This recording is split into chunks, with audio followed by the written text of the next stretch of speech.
बिस्मिल्लाहिर्रहमानिर्रहीम। अस्सलाम वालेकुम नाज़रीन, आप यूट्यूब चैनल देख रहे हैं। मैं इमरान खान हूँ। आज का दिन बहुत इंपॉर्टेंट है और अब आप टाइम देखना शुरू कर दीजिए, क्योंकि अगले 72 घंटे पाकिस्तान की तारीख के अहम तरीन 72 घंटे होंगे। उसकी वजह यह है कि इन 72 घंटों में पाकिस्तान का फ्यूचर और इमरान खान साहब का फ्यूचर तय हो जाएगा। पीर वाले दिन से पहले पहले हर हाल में आइनी तरमीम को अंजाम देना है। इसके कुछ रीज़न्स हैं, लेकिन मैं जो अब तक के वाक़याती हक़ाइक़ हैं आपके सामने रखता हूँ। ये बहुत अहम डेवलपमेंट है। सबसे पहले फजलुर रहमान साहब से रात गए, मुलाकात ख़त्म हुई पाकिस्तान तहरीक इंसाफ की। उसके बाद वज़ीर आज़म पहुँच गए, वज़ीर ख़ारजा पहुँच गए, बिलावल पहुँच गए, सारी जितनी क़यादत है हुकूमत की वो सारे के सारे पहुँच गए फजलुर रहमान साहब की मिन्नत करने। मामला ये हुआ कि कल शाम को एक खबर आई कि फजलुर रहमान साहब के एक सेनेटर को लापता कर दिया गया है, उन्हें अगवा कर लिया गया है। और उसके बाद जो है वो एक रद्द-ए-अमल पैदा हुआ फजलुर रहमान साहब की जमात में भी, और इस किस्म की खबरें चलाई गई कि जनाब फजलुर रहमान साहब के 2 सेनेटर या 3 सेनेटर काबू कर लिए गए हैं 5 में से।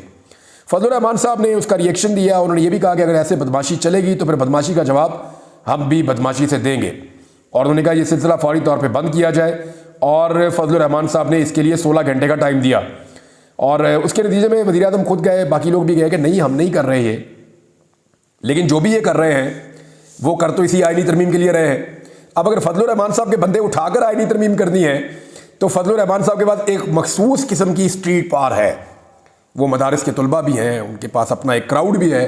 तो फजलुर रहमान साहब जब उस क्राउड को बाहर निकालेंगे तो एक नई मुसीबत बन जाएगी, क्योंकि पाकिस्तान तहरीक इंसाफ तो पहले ही सड़कों पर आने के लिए पर तोड़ रही है। और फजलुर रहमान साहब ने अपने लोगों से पहली मरतबा तारीख में हलफ भी लिया है कि जब मैं कहूँगा तो निकलना और फिर इनको नहीं छोड़ना। तो ये फजलुर रहमान साहब ने हुकूमत को एक्चुअली बताया कि अगर आपने तरमीम करनी है तो मेरे ज़रिए से करनी है। मेरे 5 सेनेटर्स के और 8 MNAs के अगर आपको वोट्स चाहिए तो वो आपने मेरे ज़रिए से लेने हैं।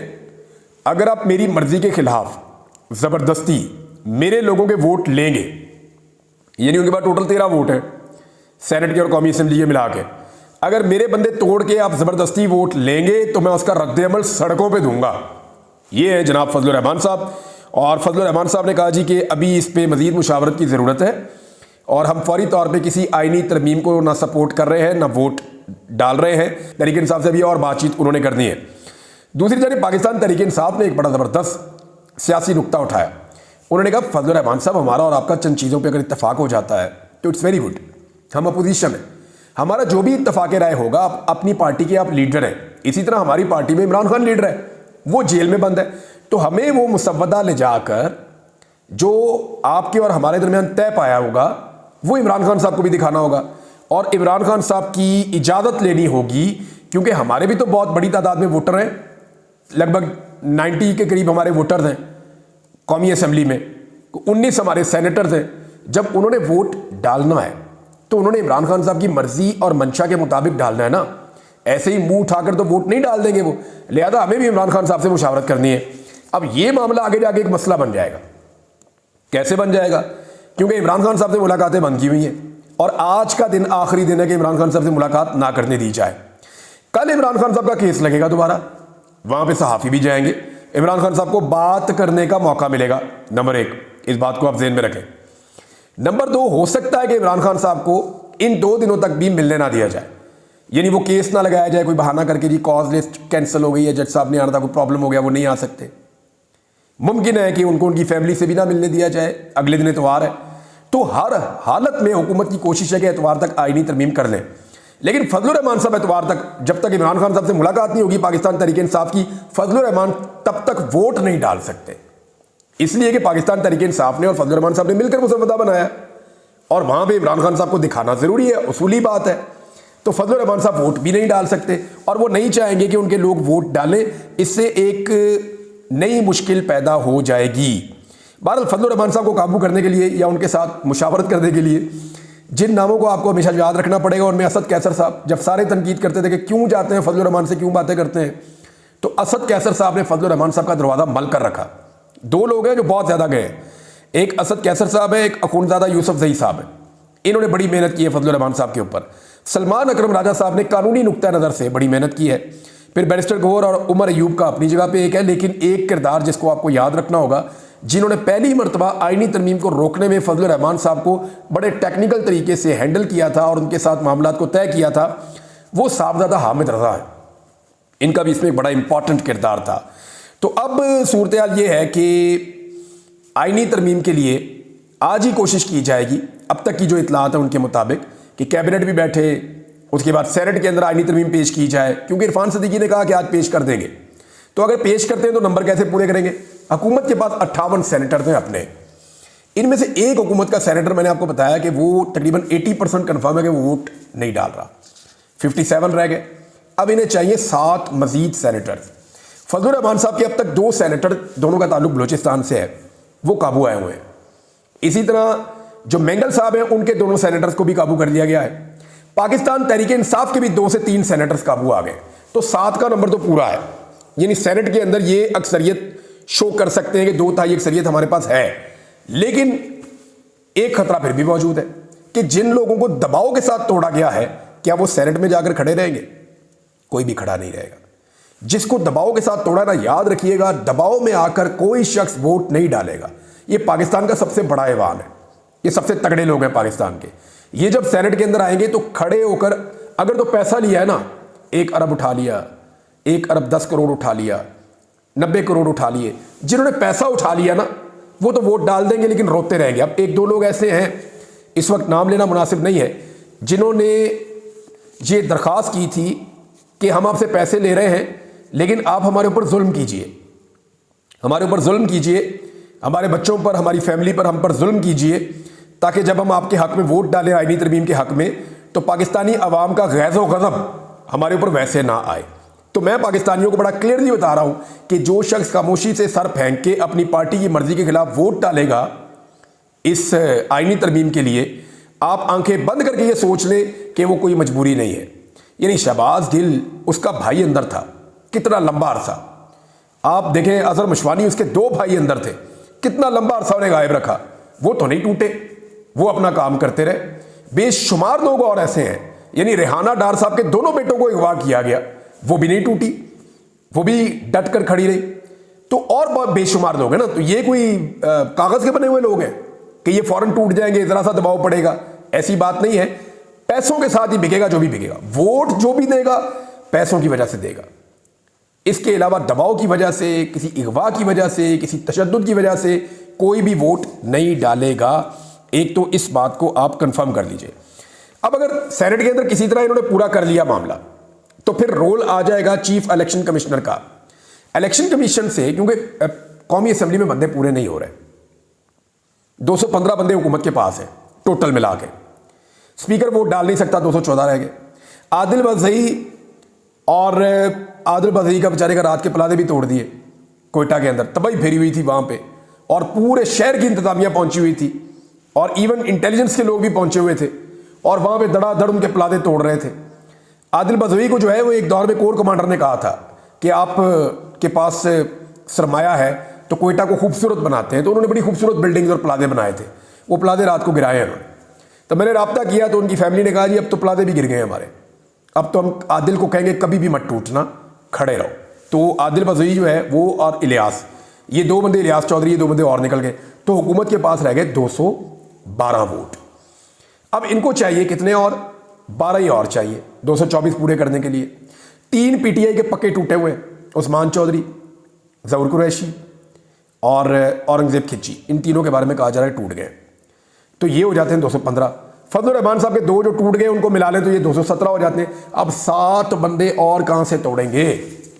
और फजलुर रहमान साहब तो नाक में दम कर देंगे अगर उनके बंदों को ऐसे तोड़ा गया तो ये जो है 7 बंदे और तोड़ना ये तकरीबन नामुमकिन नजर आ रहा है। रियाज फतेहाना साहब की एहलिया ने जो स्टेटमेंट दिया उसके बाद वो भी नहीं लगता।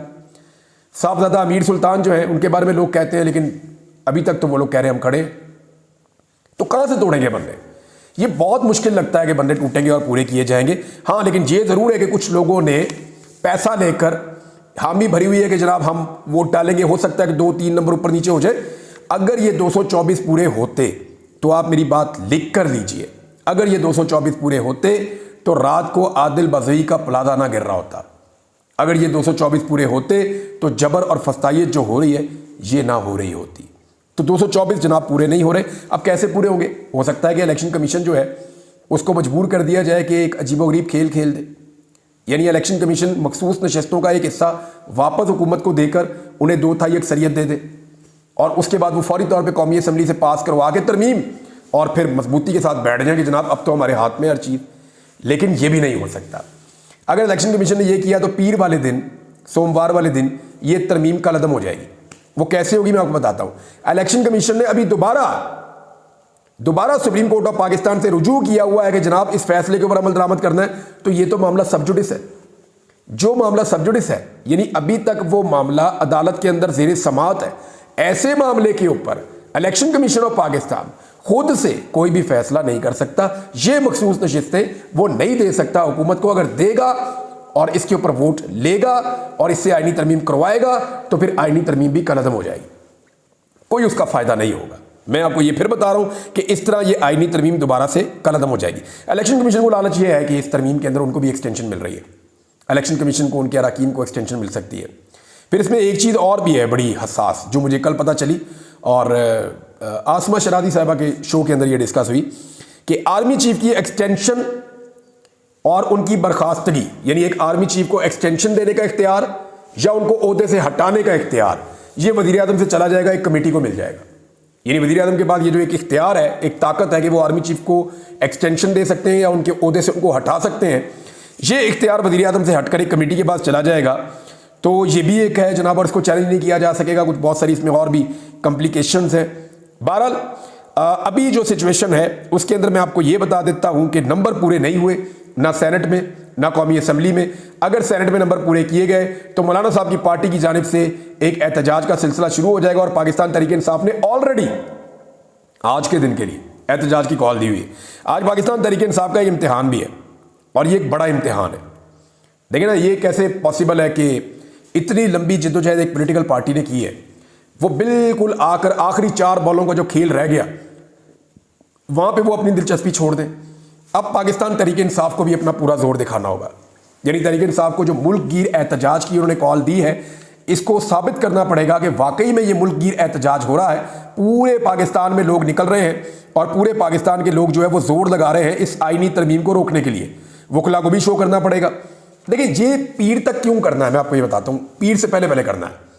वजह यह है कि वो 8 जजेस जिन्होंने फुल कोर्ट का फैसला दिया हुआ है, उन 8 में से 3 जजेस को कादी फायद ईसा साहब ने जो है वो कराची भिजवा दिया था वहाँ केसेस के लिए।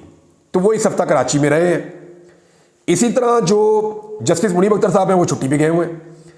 तो पीर वाले दिन ये 8 के 8 जजेस वापस आ जाएंगे। तो इस तरह ये 8 जजेस मौजूद होंगे। अब 3 सीनियर कानूनदान हैं जिनमें अली जफर हैं, एतजाज एहसन है, मुनीर मलिक हैं। ये कह रहे हैं कि जजेस अब अदालत लगाएं, बहुत हो गया है। यानी वो ये कहते हैं कि जजेस के बाद ये इख्तियार होता है कि जजेस इकट्ठे होकर बैठ जाएं और बैठकर फैसला कर दें। यानी इन जजेस के बाद ये इख्तियार है कि वो आएँ और आकर बैठकर देखें और वो कहें कि जी चीफ जस्टिस का नोटिफिकेशन क्यों नहीं हो रहा। फौरी तौर पे हुकूमत इस सिचुएशन के अंदर चीफ जस्टिस ऑफ पाकिस्तान का नोटिफिकेशन करे, क्योंकि 3-4 दिन बाकी रह गए हैं, मजीद ताखीर की गुंजाइश नहीं है। पाकिस्तान के अंदर एक सिचुएशन भी बनी हुई है, लोग एहतजाज भी कर रहे हैं।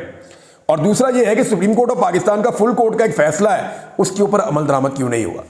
और ये जजेस आज खुद अदालत लगा सकते हैं, अदालत में आकर बैठ सकते हैं। ये पाकिस्तान के जो टॉप के दिमाग हैं, जो कानून को और आइन को जानते हैं, वो ये बात कह रहे हैं। इससे पहले भी हो चुका है कि जजेस इकट्ठे होकर बैठे और उन्होंने अपना चीफ जस्टिस फारिग कर दिया।